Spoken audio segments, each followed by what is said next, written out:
Assalamualaikum warahmatullahi wabarakatuh. Saya Nyima Siti Fatimah Hoirunisya, NIM 1930201092 dari kelas PGMI 03 tahun 2019. Di sini saya akan menjelaskan materi tentang perkembangbiakan tumbuhan secara generatif. Baiklah, di sini saya akan menjelaskan perkembangbiakan pada tumbuhan. Nah, perkembangbiakan pada tumbuhan itu dibedakan menjadi dua kan, yaitu perkembangbiakan secara generatif dan perkembangbiakan secara vegetatif. Nah, di sini saya akan menjelaskan ataupun mengulas tentang perkembangbiakan secara generatif pada tumbuhan. Baiklah, yang pertama saya akan menjelaskan tentang pengertian perkembangbiakan generatif. Perkembangbiakan generatif disebut juga perkembangbiakan secara kawin, karena ditandai adanya peleburan sel kelamin jantan dan juga sel kelamin betina. Peleburan dua sel gamet tersebut dinamakan pembuahan. Pada tumbuhan biji tertutup, pembuahan didahului oleh penyerbukan, yaitu menempelkan serbuk sari di kepala putik. Pembuahan akan menghasilkan biji. Biji yang jatuh di tempat yang cocok dapat tumbuh menjadi individu yang baru. Yang kedua, saya akan menjelaskan tentang alat kelamin bunga atau alat perkembangbiakan. Alat perkembangbiakan generatif pada tumbuhan biji tertutup adalah bunga. Bunga menghasilkan sel-sel kelamin yang diperlukan dalam perkembangbiakan generatif. Berikut bagian-bagian dari bunga. 1. Perhiasan bunga. Perhiasan bunga adalah bagian bunga yang terbentuk lembaran seperti daun. Perhiasan bunga pada umumnya meliputi kelopak dan mahkota bunga. Dan yang kedua yaitu alat kelamin bunga atau alat perkembangbiakan. Bagian kelamin bunga terdiri dari alat perkembangbiakan jantan yaitu benang sari dan juga alat perkembangbiakan betina yaitu putik. Yang selanjutnya yaitu penyerbukan pada tumbuhan biji.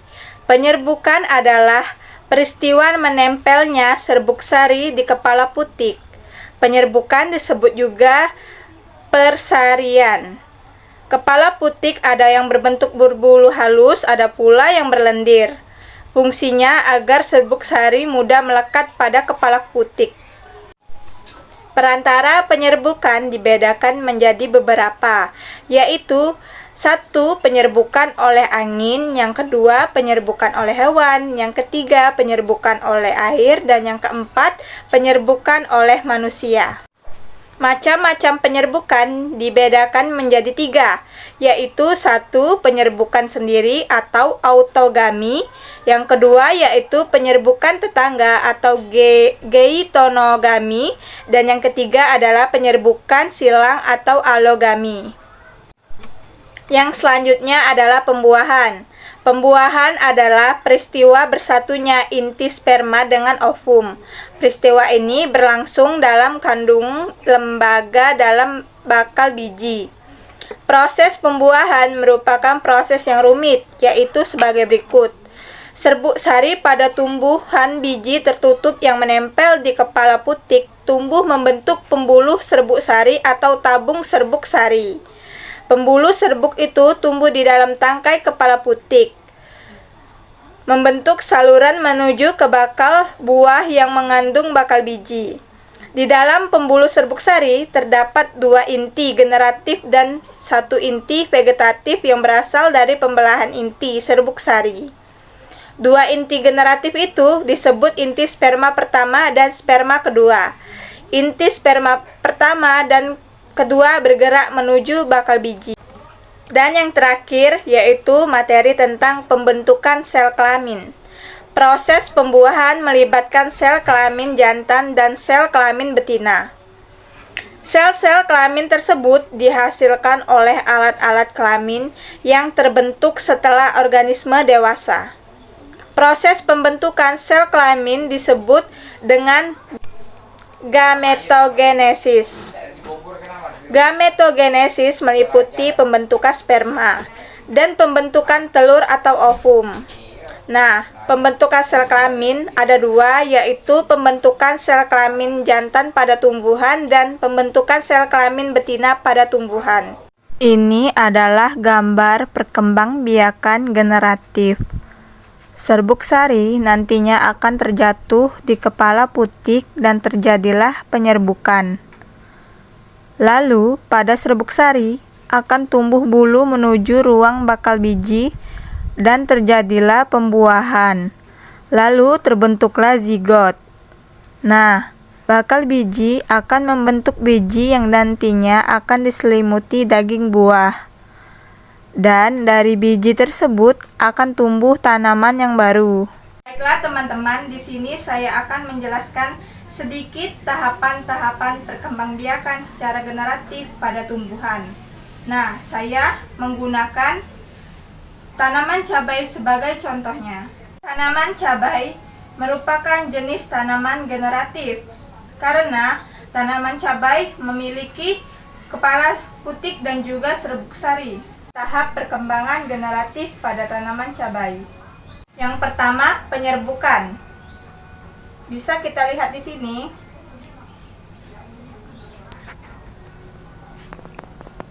Penyerbukan yaitu jatuhnya serbuk sari ke kepala putik. Yang kedua yaitu pembuahan. Pada serbuk sari tumbuh bulu menuju ruang bakal biji dan akhirnya bertemu sel telur, lalu terbentuk zigot.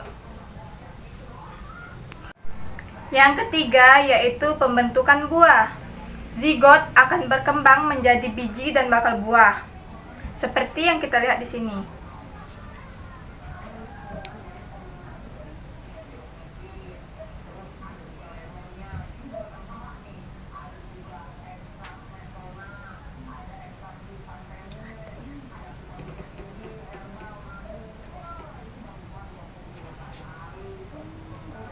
Bakal buah yang tadi kita lihat akan menjadi daging buah.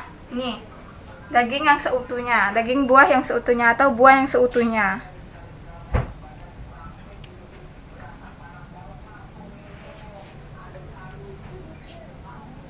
Sekian penjelasan dari saya tentang tahapan-tahapan perkembangbiakan secara generatif pada tumbuhan cabai. Terima kasih. Nah, setelah cabainya panen, kita bisa menanam bijinya lagi. Dengan menanam biji, nanti akan tumbuh lagi batangnya dan bunganya. Lalu terjadilah perkembangbiakan secara generatif tersebut dengan dipertemukannya serbuk sari dan kepala putik.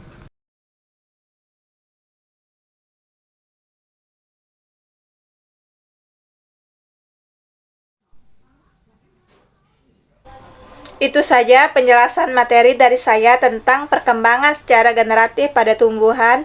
Terima kasih. Wassalamualaikum warahmatullahi wabarakatuh.